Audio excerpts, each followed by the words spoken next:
2010년 10월 대구 남구 황금초등학교 등굣길은 평소와 다르지 않았다.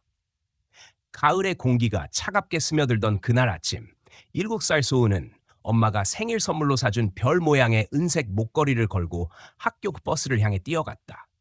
그 목걸이는 소은이 태어나 처음으로 스스로 고른 것이었고 하루도 빠짐없이 목에 걸고 다니던 소중한 물건이었다. 그러나 그날 아침을 끝으로 소은의 모습은 대구 어느 거리에서도 학교에서도 카메라 속에서도 다시 나타나지 않았다.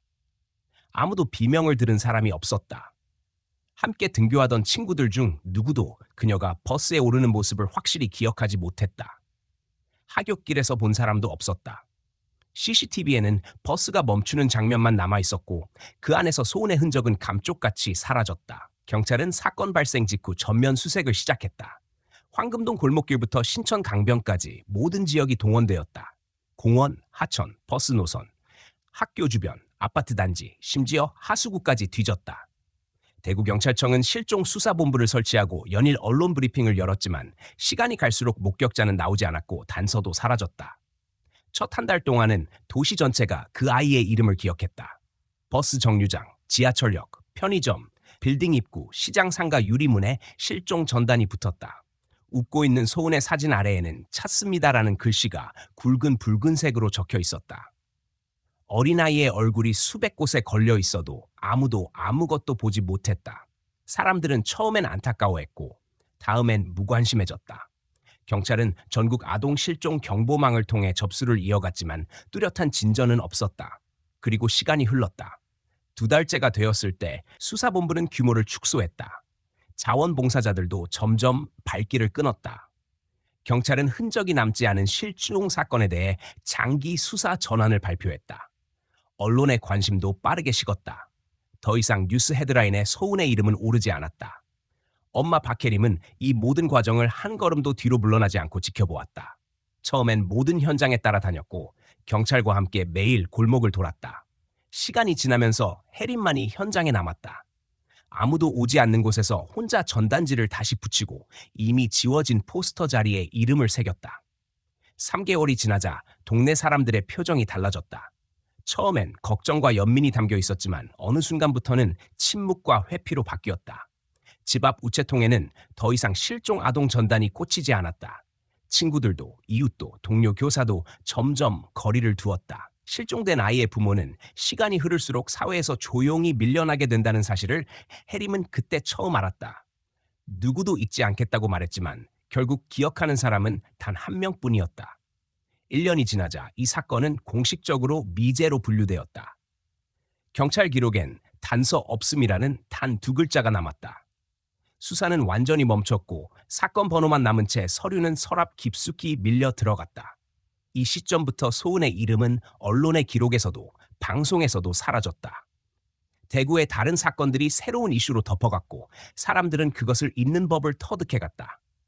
그러나 혜림은 잊지 않았다. 단 하루도 빠짐없이 목에 걸린 빈자리를 느꼈다.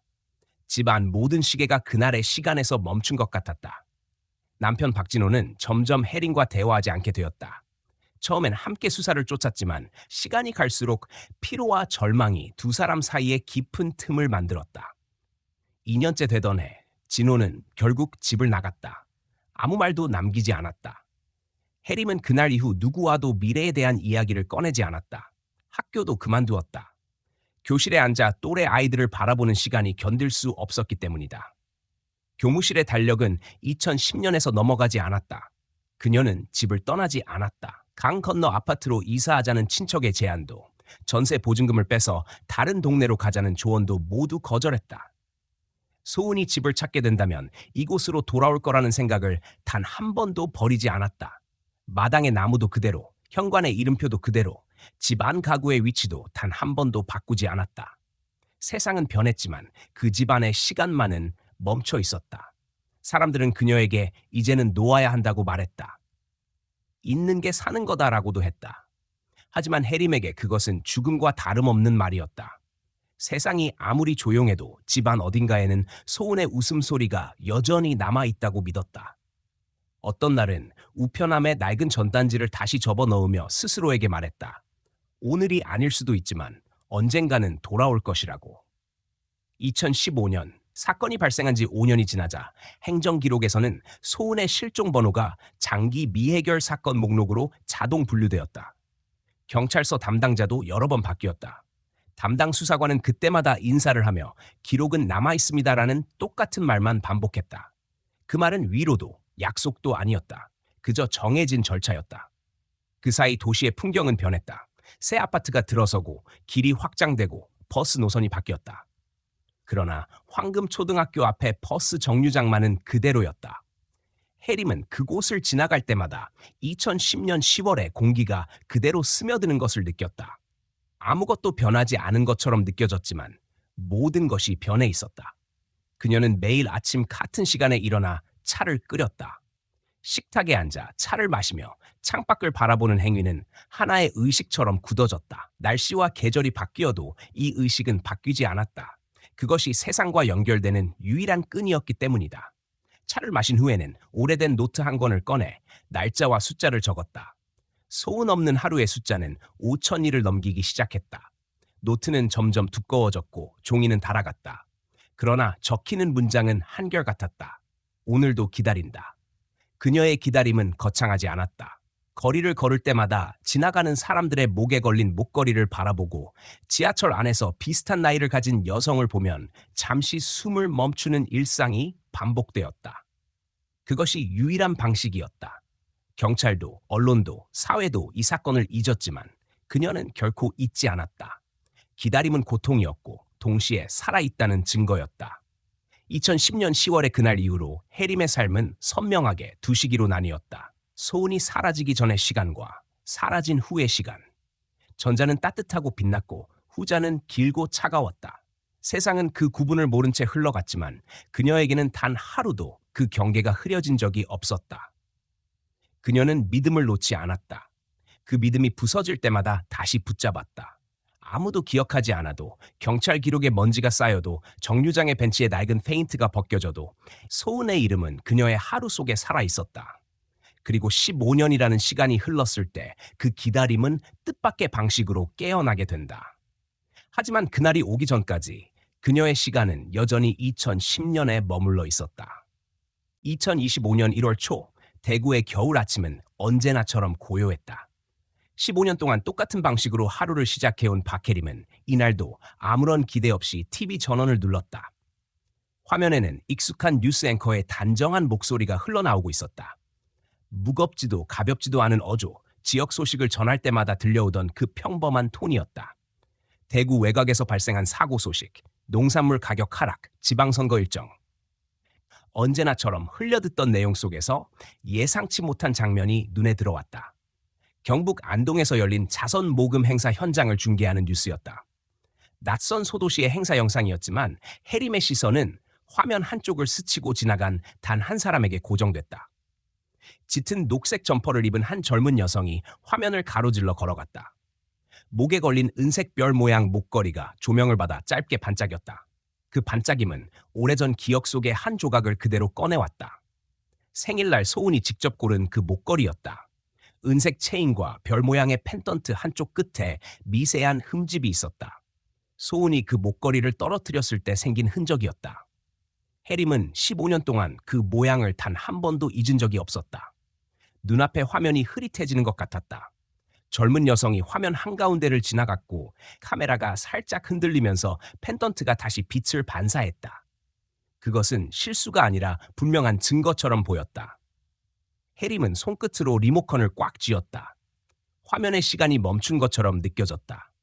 뉴스 앵커의 목소리는 계속 이어지고 있었지만 그녀의 귀에는 아무 소리도 들어오지 않았다.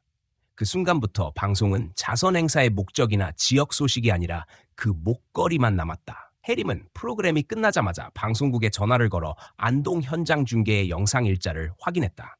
제작진은 이미 촬영일과 위치를 알고 있었다. 겨울 장터 근처에서 열린 행사였고 누구나 자유롭게 드나들 수 있는 공개 행사였다. 그녀는 정확한 위치와 시간을 손에 쥐었다. 그날 저녁 해림은 낡은 서랍에서 15년 전의 사건 기록 파일을 꺼냈다. 경찰이 제공했던 자료, 언론에 공개된 사진, 사설 탐정에게 받은 보고서, 자원봉사자들의 증언이 뒤섞여 있었다. 그 모든 기록은 수천 번 반복해서 본 것들이었다. 그러나 지금은 달랐다. 아무리 오래된 자료라도 새로운 단서를 향해 움직일 수 있는 순간이었다. 오랜 세월 굳어있던 종이들이 다시 살아나는 것 같았다. 그녀는 맨 위에 한 장의 메모를 적었다. 2025년 1월 안동. 다음 날 아침 해림은 가장 먼저 경찰청에 전화를 걸었다. 담당자 이름은 이미 바뀌어 있었다. 실종 수사 전담팀은 더 이상 존재하지 않았고 사건은 서류상 장기 미제 상태였다. 전화를 받은 경찰은 매뉴얼에 따라 정중한 목소리로 응대했다. 새로운 단서가 있다면 정식 신고를 하시라는 말만 남기고 통화를 끊었다. 15년 전에도 수없이 들었던 문장이었다. 이 문장이 해림에게 남긴 건 기대가 아니라 스스로 움직여야 한다는 냉정한 자각이었다. 그녀는 전화를 끊자마자 한 사람의 이름을 떠올렸다. 이선희. 과거 소은 실종 사건 초기에 담당 형사였고 퇴직 후에도 몇 차례 연락을 주고받았던 인물이었다. 세월이 흘렀지만 이선희의 전화번호는 여전히 해림의 수첩에 남아 있었다. 이선희는 당시 수사 과정에서 가장 오래 현장에 머물렀고 소은의 흔적을 놓치지 않으려 애썼던 사람이었다. 많은 경찰이 잊었을 때도 그녀는 마지막까지 기록을 정리했다. 해림은 전화를 걸며 마음속으로 수백 번 반복해온 문장을 똑같이 말했다. 새로운 단서가 생겼다는 이야기, 자선 행사에서 본 젊은 여자의 모습, 그리고 목걸이. 전화를 받은 이선희는 잠시 말을 멈췄다. 그 짧은 침묵이 오래된 사건을 다시 불러오는 소리처럼 들렸다. 그녀는 다음 주 초에 안동에서 만나자고 했다. 공식 수사는 아니지만 함께 확인해보자는 약속이었다. 전화를 끊은 뒤 해림은 낡은 앨범을 꺼냈다. 7살 소은의 사진이 잔뜩 붙어 있었다. 학교 가는 날 아침, 체육복을 입고 웃고 있는 모습, 생일 케이크 앞에 앉아 목걸이를 매단 모습. 그녀는 오랜 시간 동안 이 사진들을 수없이 봐왔지만 이번엔 달랐다. 앨범에 담긴 이미지와 TV 화면에 비친 여인의 모습이 겹쳐졌다. 머리 모양이나 나이는 달라졌어도 그 눈빛과 미세한 턱선의 각도는 너무 익숙했다. 15년이라는 시간은 많은 것을 바꾸었지만 그 목걸이만큼은 변하지 않았다. 밤이 깊어갈수록 생각은 복잡해졌다. 소은이 살아있을 가능성은 수없이 부정당해왔다. 누군가는 납치라 했고 누군가는 사고라고도 했다. 시간이 길어질수록 사람들은 이미 끝난 이야기라고 생각했다. 그러나 어쩌면 그 시간 동안 소은은 어딘가에서 살아왔는지도 모른다. 그 한 가지 가능성만으로도 해림의 심장은 빠르게 뛰었다. 그녀는 노트에 3개의 문장을 적었다. 소은일 가능성 90%, 현장 안동, 확인 필요. 이 문장은 15년간 단 한 번도 적을 수 없었던 종류의 기록이었다. 그동안의 노트는 날씨와 날짜, 기다림의 숫자로만 채워져 있었다. 사건 이후 처음으로 가능성이라는 단어가 적혔다. 며칠 뒤 해림은 이선희와의 만남을 앞두고 안동에 관한 자료를 정리했다. 지역 자선단체 일정, 해당 행사 주최자 명단, 자원봉사자 모집 공고, 그리고 뉴스 영상 캡처. 몇 번을 반복해서 봐도 목걸이의 빛은 사라지지 않았다. 그녀는 행사 날짜와 시간을 표시하고 현장에서의 카메라 앵글과 인물의 동선을 분석했다. 뉴스 영상은 흔들리고 조악했지만 그것만으로도 충분했다. 사건 이후 처음으로 집안 공기가 달라졌다. 15년 동안 멈춰있던 공기가 미세하게 움직이기 시작했다. 모든 것이 단 한 장면에서 시작되었다. TV 화면 속에서 걸어가는 한 사람, 은색 별이 빛나는 찰나, 세상이 멈췄던 그 자리에 다시 시간이 흐르기 시작했다. 해림은 그 흐름을 놓치지 않기로 결심했다. 그녀의 일상도 변하기 시작했다. 매일 아침 같은 시간에 차를 마시던 의식은 그대로였지만 손에 들린 노트에는 날짜 대신 계획이 적혔다. 언제 출발할지, 어떤 경로로 갈지, 누구와 만날지, 어떤 점을 확인할지. 단단히 굳어있던 시간 위에 아주 얇지만 분명한 선이 그려지기 시작했다. 기다림은 여전히 길고 차가웠지만 이번에는 방향이 있었다. 그날 밤 해림은 오랫동안 창밖을 바라보았다. 15년 동안 그 창은 한결같이 아무것도 보여주지 않았다. 하지만 이번만큼은 달랐다. 어쩌면 다음 창문 너머로 다시 누군가의 이름을 부를 수 있을지도 모른다는 생각이 처음으로 들었다. 그 생각 하나로도 지난 세월의 무게가 잠시나마 옅어졌다. 그녀는 한 번도 생각하지 못했던 단어를 떠올렸다.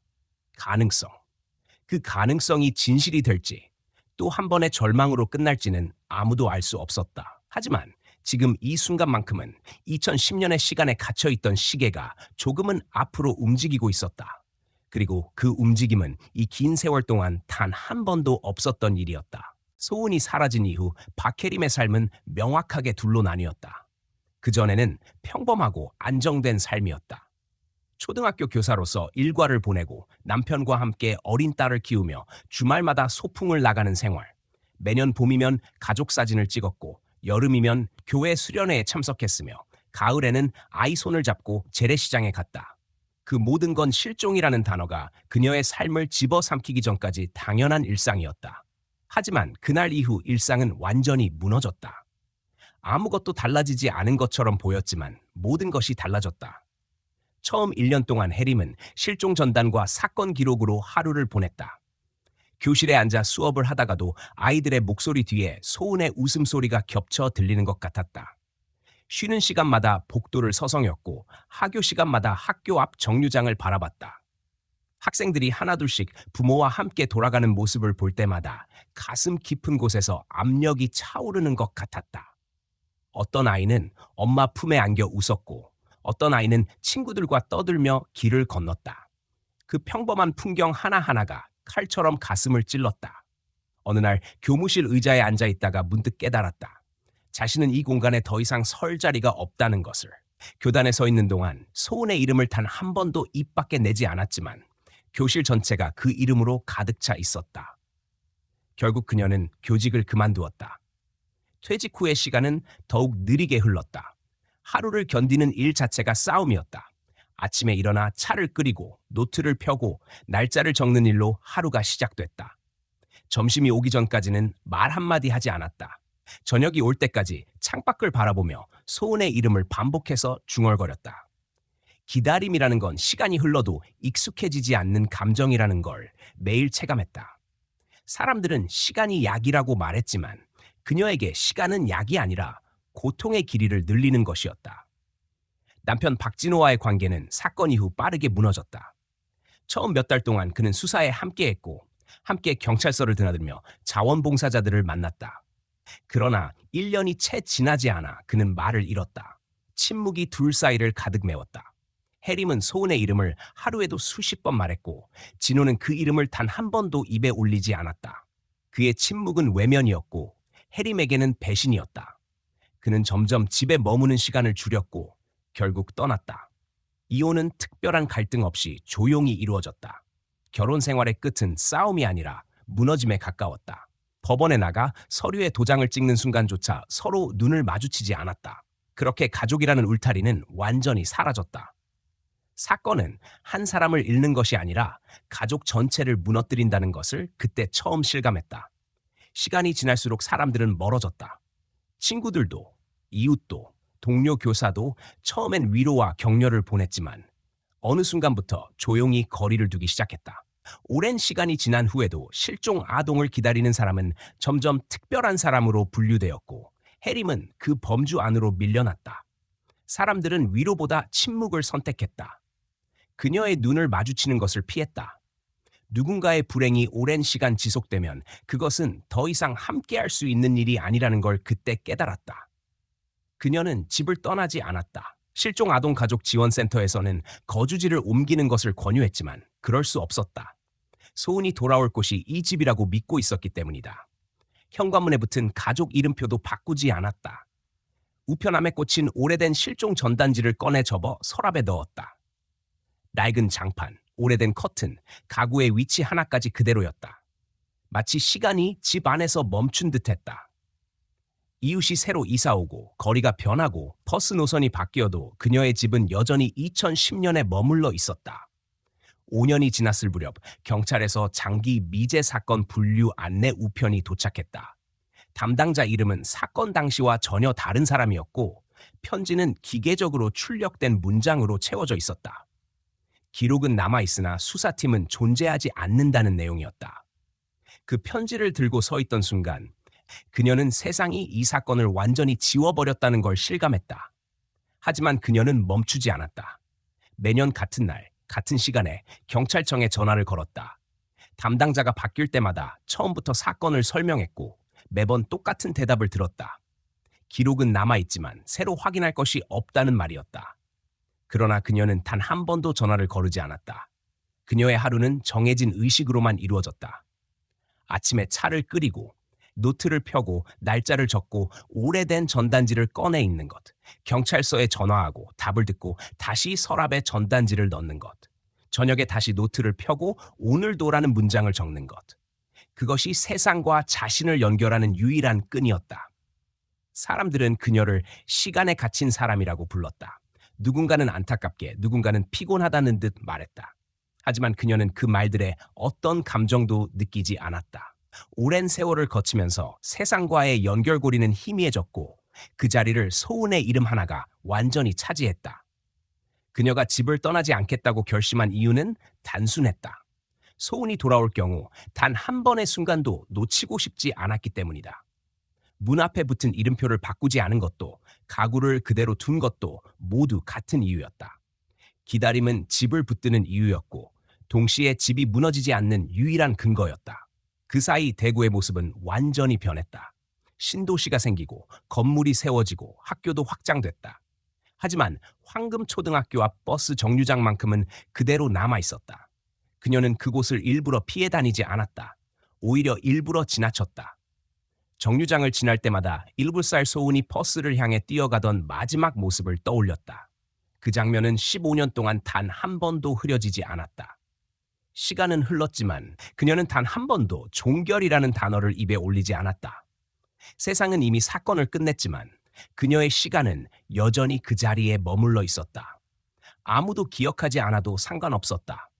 그녀는 기억하는 단 한 사람이면 충분했다. 기다림은 외로움이었지만 그것은 살아있다는 증거이기도 했다.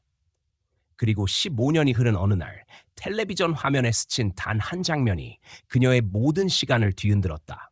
멈춰있던 시간이 아주 천천히 움직이기 시작했다. 그것은 거대한 변화도 드라마틱한 사건도 아니었다. 단지 아주 오래된 기억의 조각이 깨어나는 순간이었다. 그녀는 처음으로 오래된 공기가 움직이고 있음을 느꼈다. 15년 동안 꽁꽁 묶여있던 삶의 실타래가 천천히 풀리기 시작했다. 그러나 아직 아무것도 확실하지 않았다. 기다림은 여전히 계속되고 있었고 진실은 여전히 저 멀리에 있었다. 하지만 그날 이후 그녀의 시간은 아주 조금 달라지기 시작했다. 안동에 도착한 박혜림은 익숙하지 않은 거리 이름과 일정표를 손에 쥔 채 버스에서 내렸다. 목적지는 뉴스에서 봤던 자선 모금 행사장이었던 광장이었다. 이미 행사는 며칠 전에 끝났지만 현장을 직접 확인해야 한다는 생각 하나로 이곳까지 왔다. 단서가 눈앞에 나타나기 전까지는 돌아갈 생각이 없었다. 광장 근처의 게시판에는 여전히 행사 관련 전단이 붙어 있었고 봉사자 명단이 인쇄된 안내지가 눈에 들어왔다. 거기에는 정래나라는 이름이 적혀 있었다. 낯선 이름이 아니었다. 소은과 같은 반이었던 아이. 사건 당시 여름 방학을 앞두고 갑자기 전학을 갔던 아이. 전학 사유를 묻는 사람은 아무도 없었다. 소은 실종 이후 학교가 혼란스러워진 탓에 레나의 가족이 사라진 일은 기억 저편으로 밀려났었다. 15년이 지난 지금 잊혀졌던 이름이 다시 눈앞에 떠올랐다. 해림은 행사 전단의 날짜와 장소, 명단의 이름을 노트에 적었다. 그리고 행사 당일의 영상에서 포착된 그 녹색 점퍼의 여성이 정레나일지도 모른다는 생각이 내리를 스쳤다. 그러나 아직 확신할 수 없었다. 단 하나의 이름이 모든 걸 설명해 줄 수는 없었다. 하지만 이 이름은 15년간 아무것도 움직이지 않던 시간 속에서 처음으로 생겨난 방향이었다. 행사장 근처 카페 창문을 통해 사람들이 오가는 모습을 바라보던 순간 그녀는 다시 그 점퍼를 본 것 같은 느낌을 받았다. 정확히 같은 사람이라고 말할 수는 없었다. 하지만 그 색감, 그 길이, 그리고 그 목걸이가 시야를 스쳤다. 해림은 자리에서 일어나 거리로 나섰다. 그러나 이미 인파에 묻혀 사라진 뒤였다. 순식간에 사람들 속에 녹아든 한 사람의 흔적을 다시 붙잡을 방법은 없었다. 하지만 이 짧은 순간은 그녀의 확신을 더 강하게 만들었다. 우연이라고 생각하기에는 너무 정확했다. 그녀는 근처 서점에 들어갔다. 이유는 단순했다. 소은이 실종되기 전 가장 좋아했던 책, 별빛 수호자가 행사의 배경으로 비쳤던 서점이었다. 진열대에 놓인 책은 낡고 빛이 발해 있었고 표지의 모서리에는 작은 별 모양 낙서가 그려져 있었다. 그녀의 손에 익숙하게 새겨져 있는 바로 그 모양이었다. 소은이 학교 숙제 공책 가장자리에 자주 그리던 형태였다. 몇 년이 흘러도 그 선의 흐름은 잊히지 않았다. 마치 시간의 일부가 그 자리에 고스란히 남아있는 듯했다. 서점 주인은 책이 오래전부터 전시용으로만 진열돼 있었다고 말했다. 언제부터 있었는지, 누가 처음 가져왔는지는 아무도 기억하지 못했다. 서점 밖으로 나오는 순간 익숙한 기척이 느껴졌다. 시선의 방향 끝에는 모자를 눌러 쓴 한 남자가 서 있었다. 뉴스 영상의 뒷배경에서 봤던 바로 그 인물. 파란색 야구 모자가 눈에 들어왔다. 해림은 본능적으로 시선을 피하지 않았다. 남자는 잠시 그녀를 바라보다가 천천히 뒤돌아 골목 안으로 사라졌다. 아무런 말도 표정도 남기지 않은 채였다. 이름도 모르는 이 남자가 단순한 행인일 수도 있었다. 하지만 15년이라는 시간을 지나 이 자리에 나타난 모든 것은 우연이 아니라고 해림은 느꼈다. 그날 저녁 숙소에 돌아온 해림은 서점에서 본 책을 가방에서 꺼냈다. 주인이 오래된 전시용 책이라며 그냥 가져가도 좋다고 했기 때문이다. 책을 펼치자 낡은 종이 냄새와 함께 첫 장에 새겨진 낙서가 다시 눈에 들어왔다. 소은이 자주 그리던 정확한 모양. 그 별은 닫혀있지 않고 하나의 선으로 이어진 끊김 없는 형태였다. 누가 이곳에 남겼는지는 알 수 없었지만 그 흔적이 현실로 이어져 있다는 사실만으로도 그녀의 손끝은 굳게 떨렸다. 밤이 깊어지자 불안감이 서서히 스며들었다. 서점 앞에 남자, 녹색 점퍼, 그리고 이 책. 단서들은 조각처럼 흩어져 있었지만 모두 같은 방향을 가리키고 있었다. 오래전 사라졌던 아이의 흔적이 지금 여기에서 나타나고 있었다. 하지만 그것이 단순한 재회로 이어질지 아니면 새로운 낯선 진실로 이어질지는 알 수 없었다. 15년 동안 모든 가능성에 익숙해진 그녀였지만 이번만큼은 마음이 조용히 흔들렸다. 그녀는 침대 머리맡에 책을 올려두고 전화기를 꺼냈다. 수첩에서 이선희의 번호를 찾았다. 번호는 그대로였다. 사건 초기에 함께 수사했던 형사이자 수많은 거짓 제보와 허탈한 결말을 함께 겪었던 유일한 사람이었다. 몇 번의 벨 소리 끝에 들린 목소리는 예전보다 낮고 묵직했지만 낯설지 않았다. 그녀는 단 한 문장만 말했다. 단서를 찾은 것 같아요. 전화를 받은 이선희는 잠시 침묵하다가 일정만 남겼다. 내일 오후 대구에서 만나자. 전화를 끊은 뒤 해림은 오래된 사건 노트를 꺼냈다. 처음부터 지금까지 정리된 수많은 기록들. 지워지고 적히기를 반복한 종이 위에 처음으로 새로운 단서가 추가됐다. 안동, 정래나, 파란 모자 남자, 별빛 수호자. 이 네 가지 단어가 한 페이지 안에 함께 적힌 건 처음이었다. 새벽이 다가오자 생각은 점점 또렷해졌다. 이번에도 실패할 수 있다는 생각이 머리를 스쳤지만 그럼에도 불구하고 다음 단계를 멈출 수 없었다. 사건이 터진 후 15년 동안 수없이 많은 거짓 제보와 실망을 겪으면서도 그녀가 단 한 번도 완전히 무너진 적이 없었던 이유는 언제나 가능성이라는 단어가 남아 있었기 때문이었다. 그리고 지금 그 가능성이 눈앞에서 다시 불을 밝히고 있었다. 해림은 책장을 덮고 조용히 메모를 적었다. 소은을 본 것 같다. 녹색 점퍼, 모자, 책, 이름. 이건 단순한 우연이 아니다. 메모는 떨리는 손으로 적혀 있었지만 문장에는 흔들림이 없었다. 그것은 직감이 아니라 확신에 가까운 감정이었다. 긴 기다림의 끝에 찾아온 단서.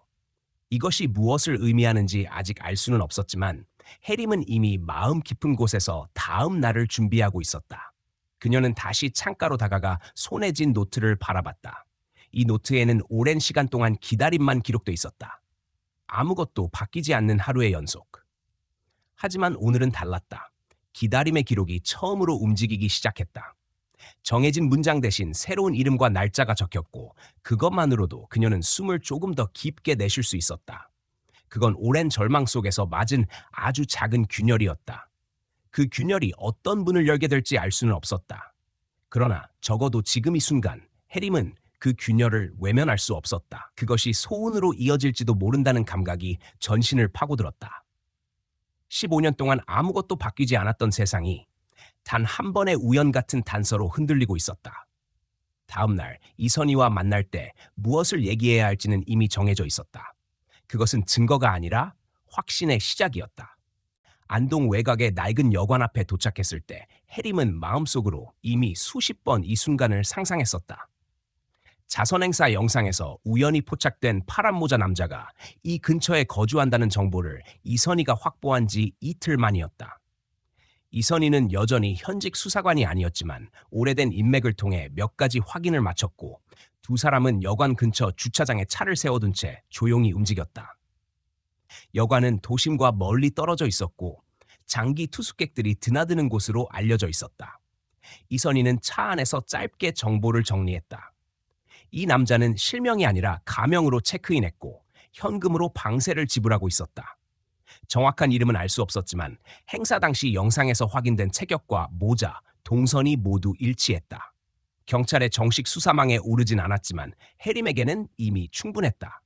이 사람은 우연히 행사에 있었던 행인이 아니라 소은과 무언가 연결돼 있는 사람일 가능성이 높았다. 두 사람은 여관의 관리인을 통해 조심스럽게 해당 방 번호를 확인했다. 남자가 자리를 비운 시간을 노려 들어갈 계획이었다.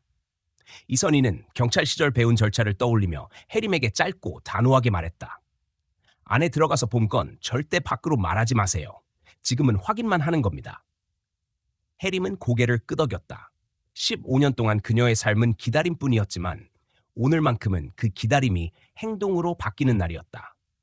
낡은 열쇠를 돌리자 작은 방 안의 공기가 바로 전해졌다. 오래된 숙소의 흔적이 그대로 남아있었다. 방 한쪽에는 낡은 가방이 펼쳐져 있었고 그 안에 접힌 옷가지와 작은 수첩, 손전등, 테이프와 같은 물건들이 있었다. 그것은 여행 가방이라기보다 장기간 무언가를 추적하거나 준비한 사람의 흔적에 가까웠다. 책상 위에는 노트 한 권과 함께 사진 한 장이 놓여 있었다. 그것은 자선 행사에서 본 바로 그 장면이었다. 녹색 점퍼를 입은 젊은 여자가 행사장 한가운데를 지나가고 있었다. 그러나 이 사진은 뉴스 영상에서 캡처된 것이 아니라 누군가 근거리에서 직접 찍은 것이었다. 사진의 인물은 분명 소은이었다. 나이는 변했고 얼굴선도 달라졌지만 눈과 턱의 선, 목걸이는 변하지 않았다. 손에 들고 있는 전단까지 선명했다. 해림은 숨을 죽인 채 사진을 바라봤다. 15년 동안 단 한 번도 실제로 마주하지 못했던 아이의 모습이 종이 위에서 그녀를 뚫고 들어왔다. 이선희는 사진을 손에 들고 노트에 시선을 옮겼다. 노트에는 날짜와 지명이 적혀 있었다. 대구, 경산, 청도, 안동이라는 글자가 눈에 띄었다. 이 노트는 누군가 오랫동안 누군가의 이동을 추적해온 기록이었다. 페이지 한쪽에는 작은 메모가 덧붙여져 있었다. 접근 금지, 위험, 보호. 이선희는 짧게 중얼거렸다. 이건 단순한 추적이 아니에요. 해림은 노트를 한 장 한 장 넘겼다. 소은이 사라진 후 자신이 추적했던 도시들의 이름이 그대로 적혀 있었다. 마치 누군가가 같은 시간, 같은 경로를 다른 방식으로 뒤쫓고 있었던 것 같다. 15년 동안 혼자라고 생각했던 길 위에 누군가가 그림자처럼 함께 있었다는 사실이 소름처럼 스며들었다. 방을 둘러보는 동안 이선희는 더 이상 시간을 끌지 않았다. 가방 안에 들어있던 소품과 메모는 모든 것을 명확히 했다. 이 남자는 사건에 직접 연루됐을 가능성이 높았고 무엇보다 소은을 알고 있는 사람일 확률이 컸다. 그러나 방 안에는 범죄 흔적이라 부를 만한 직접적 증거는 없었다. 모든 물건이 깔끔했고 추적 기록만 남아 있었다. 단서를 모은 자의 방이었다. 그 순간 창문 너머로 차가운 엔진 소리가 들렸다. 이선희는 짧게 고개를 들었고 주차장으로 들어오는 낡은 트럭이 눈에 들어왔다. 파란색 모자가 운전석 너머로 스치듯 보였다. 남자가 돌아온 것이다. 그들의 시간은 길지 않았다. 이선희는 빠르게 노트를 품에 넣고 사진을 다시 책상 위에 제자리에 내려놓았다. 문을 조용히 닫고 뒤편 출입문을 통해 빠져나왔다. 골목 뒤편으로 몸을 숨기자 트럭이 여관 앞에 멈췄다. 남자는 잠시 주위를 살피는 듯 하더니 천천히 건물 안으로 들어갔다. 그 순간 방 안에 전등이 켜졌고 짧은 시간에 정적이 길게 늘어졌다. 해림의 심장은 귀 가까이 들릴 정도로 뛰고 있었지만 어떤 소리도 입 밖으로 새어나오지 않았다. 방 안에 들어온 남자는 곧 이상한 낌새를 눈치챘을 것이다. 그가 방을 둘러보는 장면은 보지 않아도 선명하게 떠올랐다. 두 사람은 빠르게 차로 돌아왔다. 엔진이 켜지고 도로로 합류하자마자 이선희의 전화기가 울렸다. 발신자는 차단된 번호였다. 통화 버튼을 누르자 익숙하지 않은 낮고 차분한 목소리가 흘러나왔다. 당신들, 내 방에 있었죠. 그 짧은 한마디로 상황은 명확해졌다. 누군가가 그들의 움직임을 알고 있었다. 전화를 끄는 이선희는 짧게 숨을 내쉬며 해림을 바라봤다. 이미 예상된 일이었다는 듯 담담했다. 그날 밤 해림의 휴대전화로 메시지 한 통이 도착했다. 발신자는 번호가 없는 익명 계정이었다. 메시지에는 글자 한 줄 없이 사진 한 장만 첨부돼 있었다. 주차장 맞은편 도로에서 찍은 해림의 집 앞이었다. 거리의 가로등 아래로 집 외벽이 선명하게 잡혀 있었다. 마치 오래전부터 지켜보고 있었다는 듯 자연스러운 구도였다. 해림은 전화기를 오래 바라봤다. 15년 동안 수많은 제보와 협박을 받아봤지만 이 사진이 주는 감정은 이전과 달랐다. 누군가 소운을 알고 있으며 동시에 자신도 알고 있다는 뜻이었다. 그것은 단순한 위협이 아니라 움직임을 주시하고 있다는 신호였다. 이선희는 이 상황이 단순한 과거 사건이 아니라 현재 진행형이라는 것을 직감했다. 남자가 그들을 감시하고 있다는 사실, 그리고 소운이 여전히 어딘가에서 살아있을 가능성이 있다는 점이 맞물리면서 공기가 묵직해졌다. 해림은 집으로 돌아가는 차 안에서 한마디도 하지 않았다. 15년 동안 멈춰 있었던 기다림이 갑자기 빠른 속도로 현실을 파고들고 있었다. 그날 이후 해림은 스스로의 주소지를 지키는 일이 더 이상 안전하지 않다는 걸 깨달았다. 누군가 그녀의 집을 알고 있었다. 그러나 두려움보다 강했던 건 확신이었다. 이 남자가 소운과 연결돼 있다는 직감은 흔들리지 않았다. 그녀는 오래 기다려온 답을 향해 한 발 더 가까이 다가가고 있었다. 15년 동안 아무것도 보이지 않던 길 위에 뚜렷한 그림자가 서 있었다. 이번에는 절대 뒤로 물러서지 않겠다고 마음속으로 반복했다. 이선희는 여관 사건 이후 곧바로 자체적인 조사를 시작했다. 경찰 내부망을 공식적으로 이용할 수 있는 권한은 이미 없었지만 오랜 근무 경력과 인맥을 통해 필요한 정보를 손에 넣는데 그리 오래 걸리지 않았다. 며칠 후 그녀는 한 장의 신원조회 결과를 해림 앞에 내밀었다. 파란색 모자를 쓰고 있던 남자의 이름은 강민호였다. 15년 전 사건 발생 당시 대구에 거주했던 경비업체 소속의 계약직 보안요원이었다. 실종 사건이 벌어진 직후 회사를 그만두고 전국을 떠돌며 단기 일용직을 전전하다가 1년 후 안동에 정착했다. 주소지는 불분명했고 주민등록상의 행적도 단속적으로 비어 있었다. 경찰 기록에는 범죄 전과가 없었지만 거주지와 생활 패턴을 숨긴 흔적이 선명했다. 이선희는 그의 이름 옆에 빨간 펜으로 밑줄을 그었다. 그리고 한 장의 출력물을 더 꺼냈다. 정래나. 소음과 같은 반아이였던 그 이름은 오래전 학교 기록에서 사라졌던 이름이다. 정래나는 실종 사건 발생 이후 가족과 함께 주소지를 옮겼고 초등학교 졸업 이후에 공식적인 기록이 남아있지 않았다. 중학교 진학 기록이 없었고 주민등록상의 이동도 특정 시점 이후 끊겨 있었다. 경찰이 그 당시 전수조사를 할 때도 그녀의 가족은 이미 대구를 떠난 상태였다. 그리고 15년 후 자선행사 자원봉사자 명단에서 그녀의 이름이 다시 등장했다. 이 두 사람의 행적은 우연이라고 보기 어려울 만큼 교차하고 있었다. 소은이 사라진 이후 같은 시기에 정래나와 가족은 사라졌고 강민호는 대구를 떠나 안동으로 옮겼다. 그리고 현재 세 사람의 흔적이 같은 지역에서 다시 얽히고 있었다. 해림은 출력물을 바라보는 동안 손끝이 차가워지는 것을 느꼈다. 이름은 종이 위에 불과했지만 그것은 15년 동안 잡히지 않던 실체의 그림자였다. 이선희는 사건 초기 수사 기록을 다시 검토했다.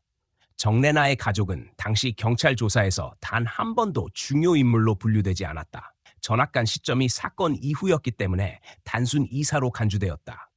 강민호 역시 학교 근처 건설 현장에서 일하고 있었다는 진술만 남겨진 채 수사 대상에서 빠져 있었다.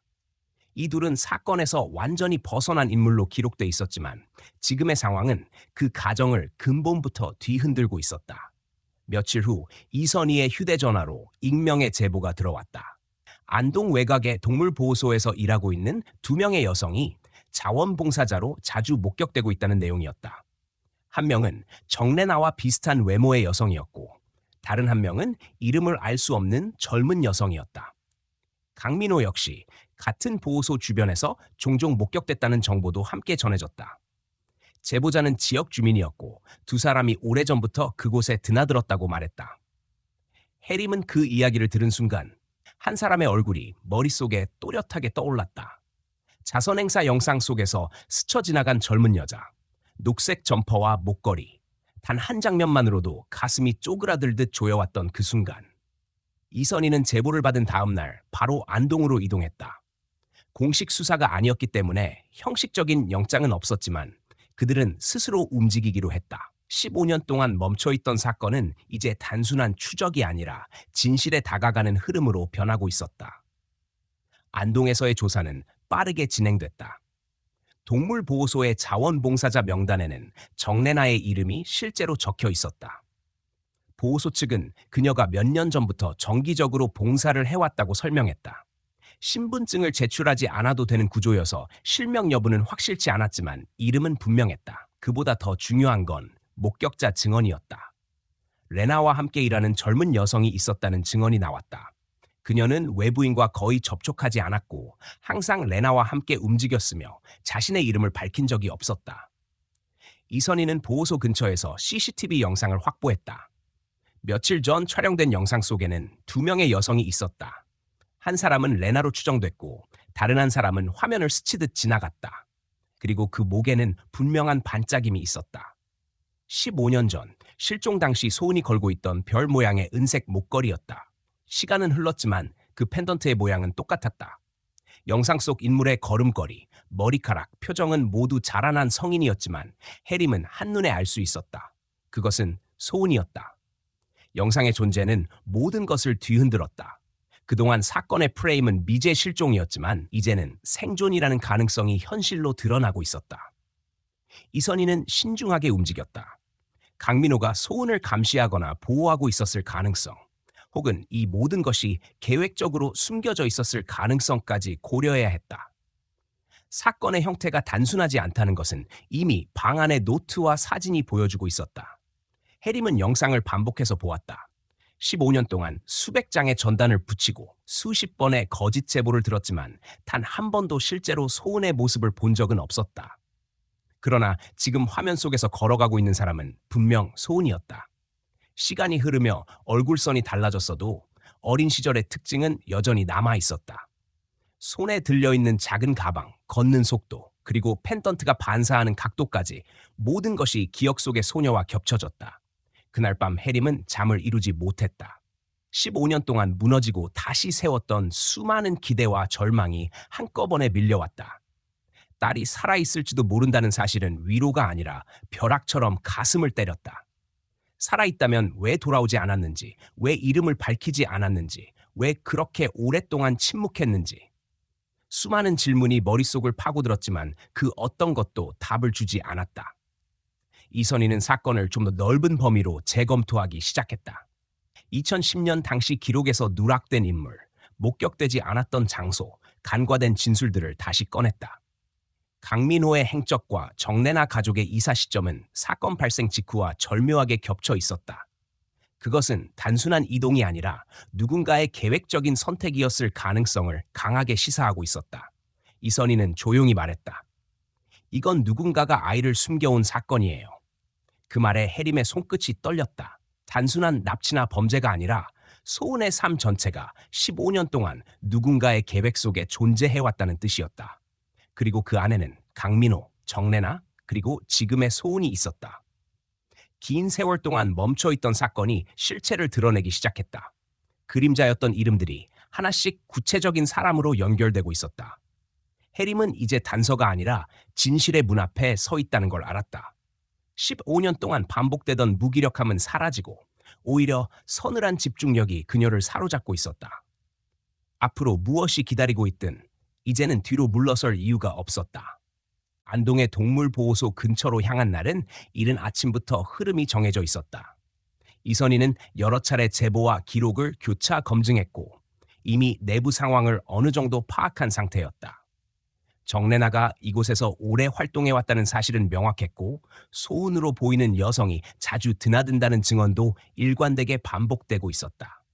해림은 차 안에서 조용히 숨을 고르며 이 모든 상황이 오래전부터 준비되어 있었던 일이라는 감각을 점점 더 강하게 느꼈다.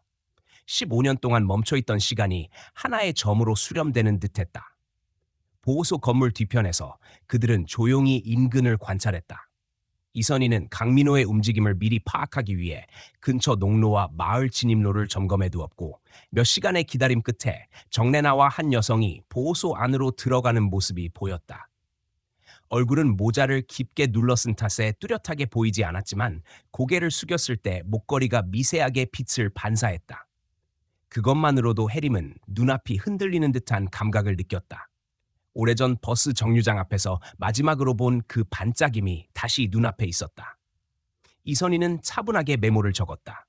그녀의 시선은 보호소의 출입 동선, CCTV 위치, 사람들의 흐름으로 향해 있었지만 해림의 시선은 오직 한 곳에 고정되어 있었다. 15년 동안 머릿속에서 수천 번 그려왔던 장면이 현실로 나타나고 있었다. 모자를 벗지 않은 그녀의 얼굴은 완전히 보이지 않았지만 눈에 띄는 어깨선, 목걸이의 위치, 가방을 쥔 손의 위치까지 모든 것이 기억 속의 소은과 겹쳤다. 오후 늦은 시간, 레나와 소은으로 추정되는 여성이 보호소에서 나왔다. 그들의 옆에는 강민호가 있었다. 그는 주변을 두리번거리지도 않았고 마치 일상의 일부처럼 담담한 걸음으로 두 사람과 함께 이동했다. 위협적인 분위기도 경계하는 기색도 없었다. 마치 오래전부터 세 사람이 함께 살아온 듯한 자연스러움이 있었다.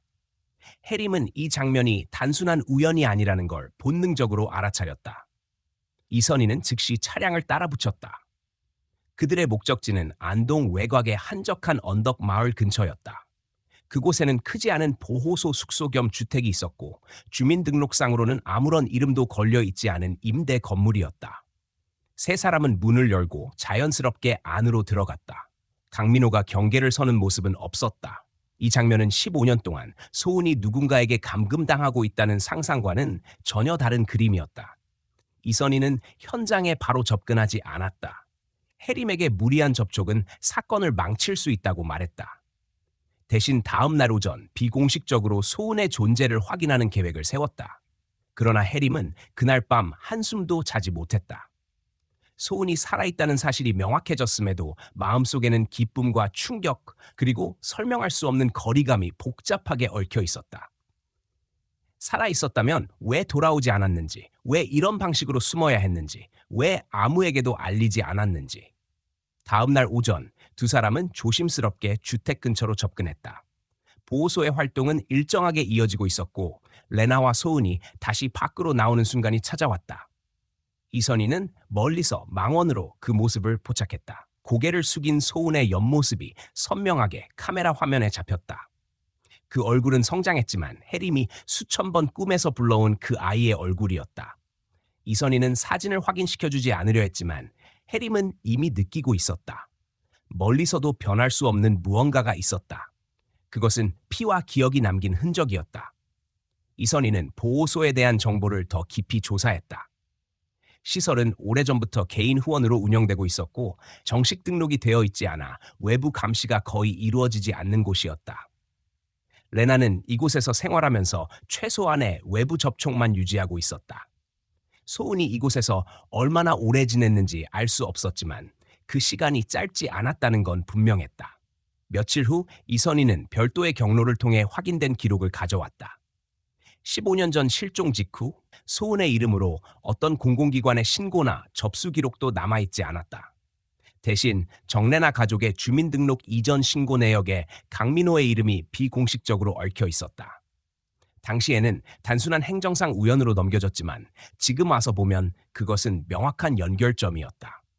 사건 직후 소은은 납치된 것이 아니라 정래나 가족과 함께 사라졌을 가능성이 높았다. 진실의 형태는 생각했던 것보다 복잡했다. 누군가가 소은을 의도적으로 감춘 것이 아니라 오히려 감시하고 보호해왔을 수도 있다는 가능성이 서서히 떠올랐다. 강민호가 여관에 남겨둔 메모의 단어들이 다시 머릿속을 스쳤다. 접근 금지, 위험, 보호. 그것은 단순한 위협의 언어가 아니라 누군가를 지키기 위한 언어였을지도 몰랐다. 이선희는 해림에게 조심스럽게 말했다. 지금 당장 소은을 직접 만나는 건 위험할 수 있다고. 해림은 그 말을 들으면서도 이미 결심이 굳어져 있었다. 15년 동안 기다려온 시간이었다. 이제 단 한 번의 선택이 남아 있었다. 그날 밤 해림은 스스로 보호소 근처까지 걸어갔다. 이선희는 멀찍이 서 상황을 지켜보고 있었다. 문 앞 불빛이 켜져 있었고 안쪽에서 사람들의 얇은 목소리가 새어나왔다. 짧은 숨결처럼 떨리는 공기 속에서 문이 열리는 순간이 왔다. 긴 세월 동안 마음속에서 수천 번 그려왔던 장면이 현실로 다가왔다. 안에서 나온 사람은 정래나였다. 그리고 그 뒤에 서 있던 젊은 여자가 고개를 들었다. 별 모양의 목걸이가 불빛에 반사돼 미세하게 흔들렸다. 해림은 말없이 그 장면을 바라봤다. 이름도 표정도 목소리도 필요 없었다. 그 한순간만으로 충분했다. 그것이 15년을 뚫고 다시 마주한 첫 번째 시선이었다. 문 앞에서 마주한 순간은 길지 않았지만 15년이라는 시간이 무너지는 데는 단 몇 초면 충분했다.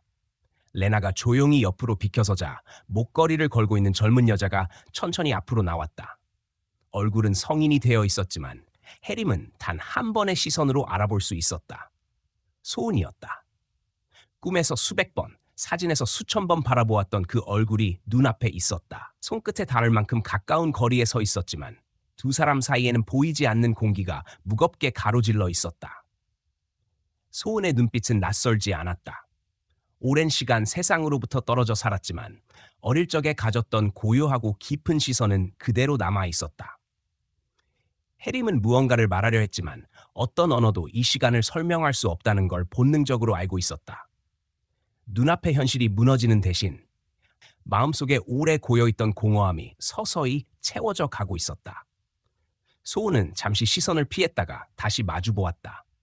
15년의 시간 동안 단 한 번도 들을 수 없었던 무언의 대화가 그 짧은 눈맞춤 안에 들어 있었다. 이선희는 멀찍이 떨어진 곳에서 그 장면을 지켜보고 있었다. 계획된 체포나 개입은 없었다.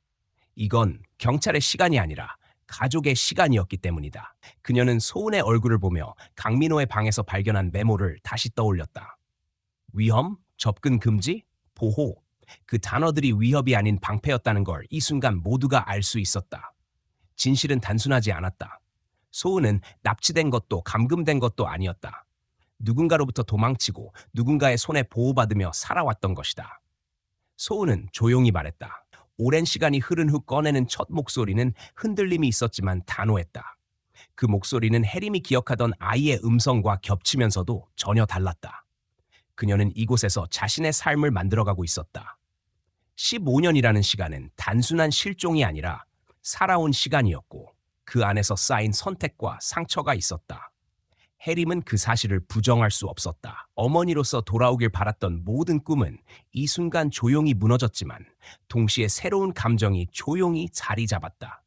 살아있다는 사실 하나만으로도 이 만남은 이미 모든 것을 바꾸고 있었다. 강민호가 현관 뒤편에서 걸어 나왔다. 그는 소은을 지켜보는 동안 단 한마디도 하지 않았다. 오랜 세월 그림자처럼 곁을 지켜온 사람의 시선엔 어떤 설명도 필요하지 않았다. 그의 눈빛에 담긴 건 미안함도 후회도 아닌 단순한 의무의 끝이었다. 해림은 그 눈빛에서 15년 동안 자신이 알지 못했던 세계의 조각들을 읽었다. 딸이 사라진 세계 한쪽에는 자신이 모르는 삶이 펼쳐져 있었고 그 속에서 이 남자는 지키는 역할을 맡아 있었다. 소은은 짧게 숨을 들이쉬었다. 레나가 그녀의 어깨에 손을 올리자 그제야 그녀는 조심스럽게 한 걸음 앞으로 나왔다. 나는 괜찮아. 짧은 한마디였다. 해림은 그 한 문장에 모든 감정을 들었다. 살아있었다는 것, 자신의 삶을 지켜왔다는 것, 다시 돌아가지 않겠다는 결심까지 모두 들어있었다. 15년 동안 기다려온 엄마라는 외침은 없었지만 그것보다 단단한 현실이 있었다. 해림은 소은이 앞으로 걸어 나오는 걸 지켜보았다. 그 한 걸음에 수많은 시간과 감정이 겹쳐져 있었다. 누구의 잘못도 아니고 누구의 공도 아닌 길이었다. 소은은 어릴 적의 기억을 품은 채 다른 이름으로 자라나 있었다.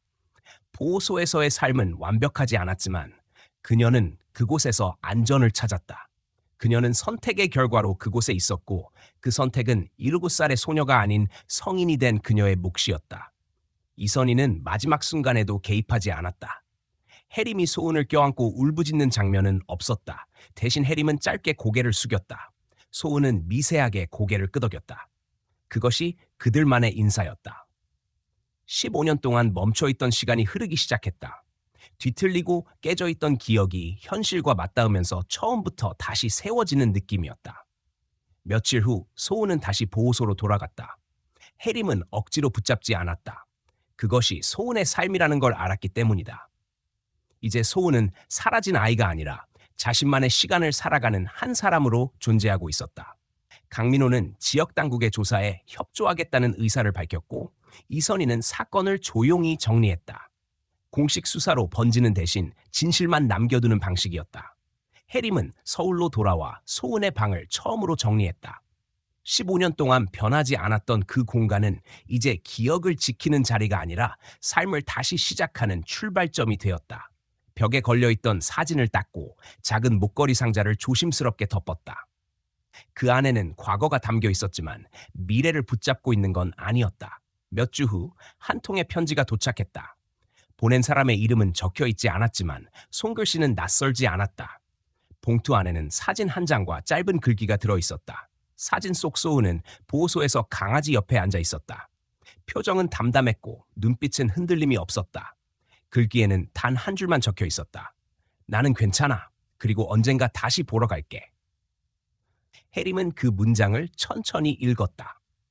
눈물은 나오지 않았다. 대신 오랫동안 굳게 닫혀있던 마음이 조금씩 느슨해지는 걸 느꼈다. 기다림이 끝났다는 사실이 아니라 기다림의 형태가 바뀌었다는 걸 받아들이는 순간이었다. 세상에는 돌아오지 않는 아이들도, 돌아오지만 예전과 같지 않은 아이들도 있었다. 하지만 중요한 건 누구의 선택이 옳았는지가 아니라 서로의 시간을 존중하는 것이었다. 해림은 그날 저녁 작은 불을 켜고 조용히 창밖을 바라보았다. 길은 여전히 길었고 두 사람 사이의 간극도 여전히 남아 있었다. 그러나 그것은 더 이상 절망의 간극이 아니었다. 언젠가 스스로 건너올 수 있는 거리였다. 삶은 모든 상처를 치유하지는 않는다. 하지만 어떤 진실은 상처를 덮는 대신 함께 살아갈 수 있게 만든다. 해림은 조용히 사진을 접어 서랍에 넣었다. 과거는 그 자리에 남겨두고 미래는 서로 다른 자리에서 시작될 것이다. 누군가는 보호소에서, 누군가는 오래된 집에서. 그 길이 다시 만날지 몰라도 서로를 향한 마음은 이미 살아있었다. 그날 밤 하늘은 고요했다. 오랜 시간 닫혀있던 시간의 문이 열리고 있었다. 소은은 다시 사라진 아이가 아니었다. 그리고 해림은 더 이상 잃어버린 엄마가 아니었다. 그들의 삶은 달라졌지만 그 사실 하나만으로 충분했다. 세상에는 완벽한 해답이 없다는 것을 깨달은 그 순간 오래된 기다림은 비로소 새로운 이름으로 바뀌었다. 그것은 상처가 아니라 살아남은 사랑이었다. 오늘도 끝까지 이야기를 함께 해주신 여러분께 진심으로 감사드립니다. 이 긴 시간을 함께 걸어와 주신 마음이 저희에게는 무엇보다 큰 힘이 됩니다. 오늘의 이야기는 단순한 실종과 재회를 넘어 시간이 흘러도 사라지지 않는 마음과 진실의 힘에 대한 기록이었습니다. 때로는 기다림이 너무 길고 상처가 너무 깊어 끝이 보이지 않을 때도 있지만 누군가의 삶에는 여전히 희미하게 빛나는 가능성이 남아있다는 걸 잊지 말아야 한다는 메시지를 전하고 싶었습니다. 이야기를 들으며 느끼신 감정과 생각들이 각자의 마음속에 조용히 스며들길 바랍니다. 누군가의 시간이 멈췄을 때 다른 누군가는 그 시간을 이어주고 있었다는 사실처럼 세상은 보이지 않는 연결로 이어져 있습니다. 오늘의 이야기가 작은 위로가 되길 바라며 이런 진심 어린 이야기들을 계속 전할 수 있도록 여러분의 관심과 응원이 큰 힘이 됩니다. 이야기가 마음에 닿았다면 아래에 소중한 생각을 남겨주시고 함께 마음을 나눠주세요. 좋아요를 눌러주시고 다음 이야기에도 함께 해주신다면 그것만으로도 충분한 응원이 됩니다. 진심으로 감사드립니다.